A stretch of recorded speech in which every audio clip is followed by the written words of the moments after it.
चलिए बात करते हैं रिश्वतखोरों पर कसते शिकंजे की। आपके टीवी स्क्रीन पर 3 तस्वीरें इस वक्त हैं। पहली तस्वीर जयपुर की है, जहां रिश्वतखोर पटवारी एसीबी के हत्थे चढ़ गया। वहीं दूसरी तस्वीर अजमेर के एमडीएस यूनिवर्सिटी घूसकांड में आरोपी वीसी को 24 दिन की जुडिशियल कस्टडी में भेज दिया गया। वहीं दलाल को 14 दिन की रिमांड पर भेजा गया है। तो श्रीगंगानगर में रिश्वतखोर पटवारी ने खुद सरेंडर कर दिया। खबर राजधानी जयपुर से, जहां एसीबी ने कार्रवाई की।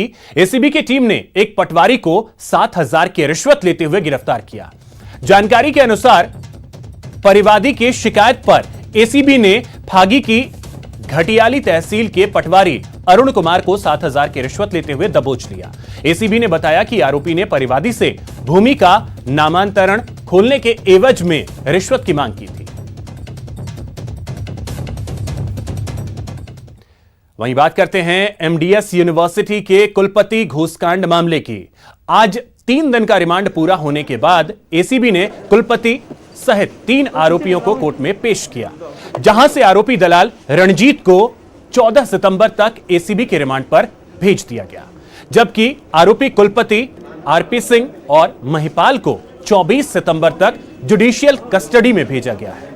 इस मामले में एसीबी ने अपने मुकदमे में 6 और लोगों को नामजद किया है, जिसमें से 5 निजी कॉलेज के संचालक हैं और उन पर भी परीक्षा केंद्र बनवाने और सीटें बढ़ाने के लिए रिश्वत देने का आरोप है।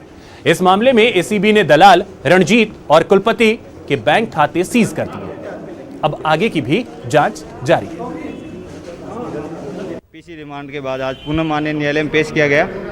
उसमें आरोपी रणजीत सिंह की 5 दिन की पुलिस अभिरक्षा रिमांड की माननीय न्यायालय से दरखास्त की गई, जिसमें दिनांक 14 तारीख तक का रणजीत सिंह का पुनः पीसी रिमांड स्वीकृत फरमाया और आरोपी रामपाल सिंह और महिपाल को 24/9 तक के लिए न्यायिक अभिरक्षा में भिजवाने के आदेश प्राप्त हुए।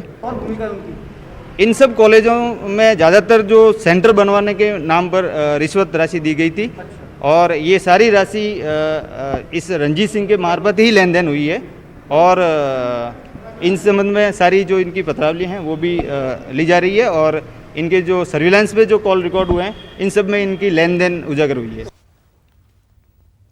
श्रीगंगानगर में रिश्वतखोरी के पुराने मामले में पटवारी रमेश कुमार ने एसीबी कोर्ट में सरेंडर किया। पटवारी रमेश कुमार को कल दोपहर 3 बजे तक के लिए पीसी रिमांड पर भेजा गया है। पटवारी रमेश कुमार के खिलाफ चिपटी जमीन को स्मॉल पैच में अपने नाम आवंटित कराने की एवज में रिश्वत मांगने की शिकायत थी। हालांकि श्रीगंगानगर एसीबी पटवारी रमेश कुमार को रंगे हाथों ट्रैप नहीं कर पाई, लेकिन अनुसंधान में पटवारी रमेश कुमार पर रिश्वत मांगने का आरोप साबित हो गया था।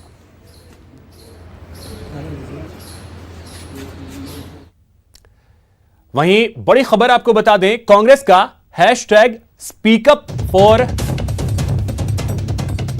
जॉब्स अभियान वीडियो जारी किया गया है और आपको बता दें कि सीएम अशोक गहलोत ने कहा है कि देश में अर्थव्यवस्था पूरी तरह से पटरी से उतर गई है।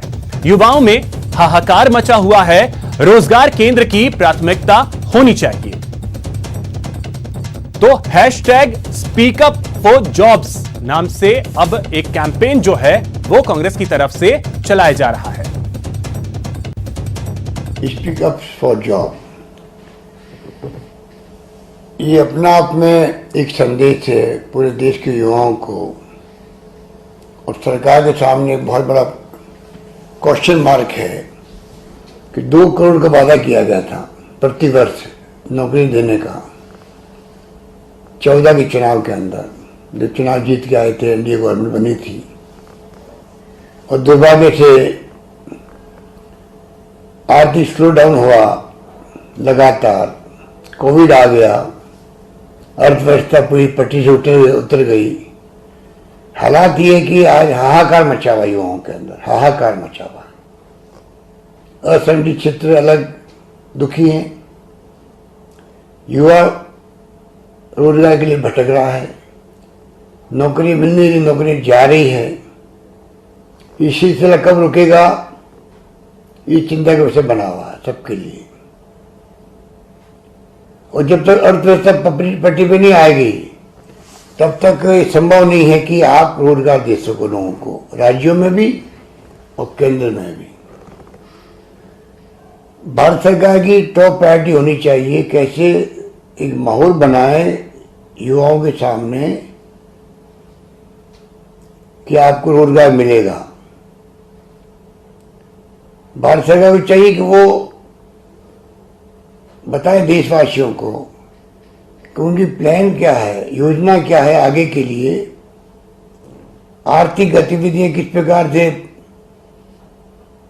प्रारंभ होगी इस रूप में, सरकार की सोच क्या है जिससे कि रोजगार के अवसर बढ़ेंगे, इस पे कोई सोच नहीं रहा है।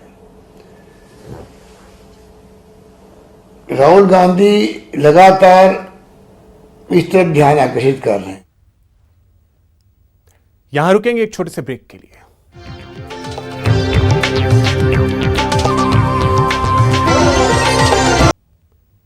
ब्रेक के बाद आपका स्वागत है और अब बात जयपुर की, जहां पुरानी बोतल में नकली शराब परोसने वाले गैंग का पर्दाफाश हुआ है।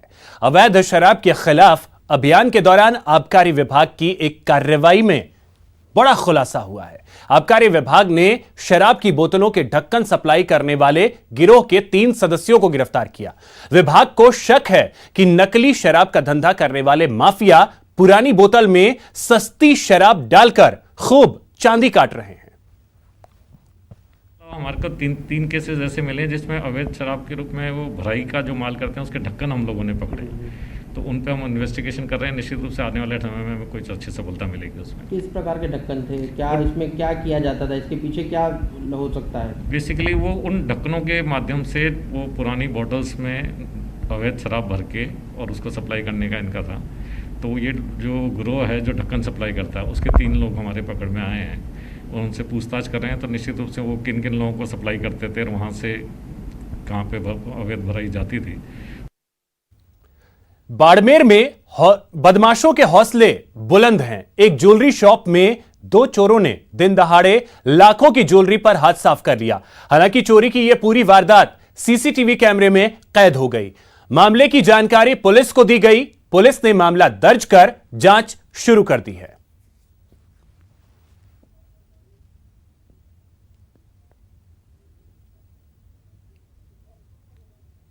वो बाता मतलब उलझा दिया, गुमराह कर दिया।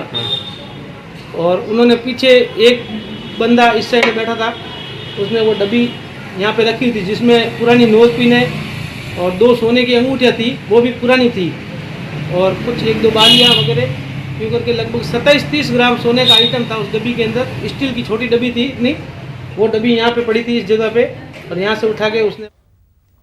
और अब बात अलवर की, जहां ठग्स ऑफ अलवर का सामना एक बहादुर लड़के से हो गया। यह गैंग ठगी कर चला तो उसे लूटने था, लेकिन पूरे गैंग को लेने के देने पड़ गए।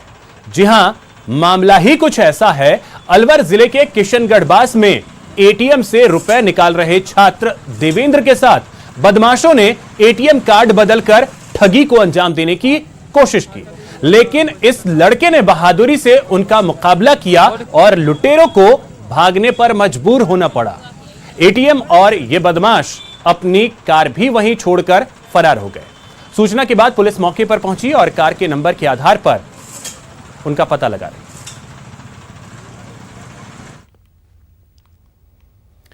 बात जयपुर की, जहां राज्य सरकार के उस आदेश का विरोध शुरू हो गया है जिसमें कोरोना राहत कोष के नाम पर वेतन काटने का आदेश दिया गया है। राजधानी जयपुर के पेंशन भवन में कर्मचारियों ने सरकार के इस फैसले का विरोध किया और सरकार के खिलाफ जमकर नारेबाजी की। गुस्साए कर्मचारियों ने वेतन कटौती के आदेशों की होली जलाई और इस दौरान कर्मचारियों के प्रदर्शन का जायजा लेते हुए उनसे बात की हमारे संवाददाता लवली वधवा ने।